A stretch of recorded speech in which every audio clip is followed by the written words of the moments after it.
Corona की vaccine को लेकर कई तरह के एक्सपेरिमेंट चर्चा में रहे हैं। इनमें से एक है दो अलग अलग ब्रांड की वैक्सीन को मिक्स एंड मैच करके लगाना। अब डब्ल्यूएचओ ने इस पर अपना रुख साफ कर दिया है।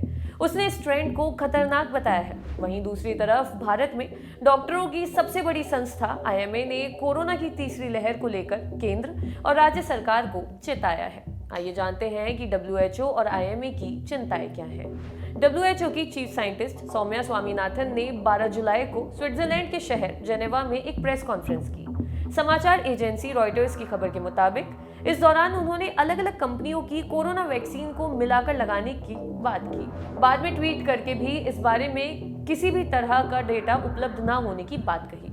सौम्या स्वामीनाथन ने कहा, ये एक खतरनाक ट्रेंड है। वैक्सीन को मिक्स एंड मैच करके लेने के मामले में हमारे पास किसी भी तरह का डेटा उपलब्ध नहीं है। ये बहुत अव्यवस्था की स्थिति होगी कि किसी देश के नागरिक ही तय करने लग जाएं कि कब दूसरी, तीसरी और चौथी डोज लेनी है। किसी भी शख्स को वैक्सीन की डोज को लेकर खुद फैसला नहीं करना चाहिए। ये फैसला उपलब्ध डेटा के आधार पर पब्लिक हेल्थ एजेंसी को करना चाहिए। वैक्सीन को मिक्स एंड मैच करके लगाने को लेकर डेटा का अभी इंतजार है। इसके असर और सुरक्षा के पहलू को अच्छी तरह से परखना पड़ेगा। इस बीच भारत में कोरोना की तीसरी लहर को लेकर एक्सपर्ट्स ने आगाह किया है। डॉक्टरों की संस्था आईएमए ने चेतावनी दी है कि पर्यटन स्थलों का खोला जाना चिंताजनक है।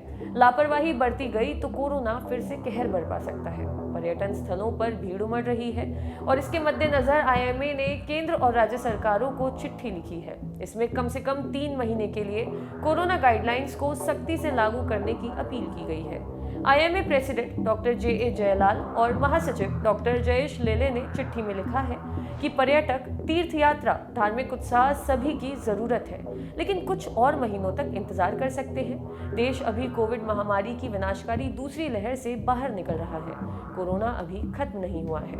उपलब्ध वैश्विक सबूत और महामारी के इतिहास को देखते हुए साफ है कि तीसरी लहर आएगी और जल्द ही आएगी। ये दुखद है कि जब तीसरी लहर की संभावना बनी है, तभी सरकार और जनता दोनों बेफिक्र है। जगह जगह भीड़ लगाई जा रही है। आईएमए ने यह भी कहा कि पर्यटन या धार्मिक तीर्थ यात्राओं को खोलना और बिना टीका लगवाए लोगों को इन सामूहिक समारोहों में जाने की अनुमति देना कोरोना संक्रमण की तीसरी लहर के लिए संभावित सुपर स्प्रेडर है।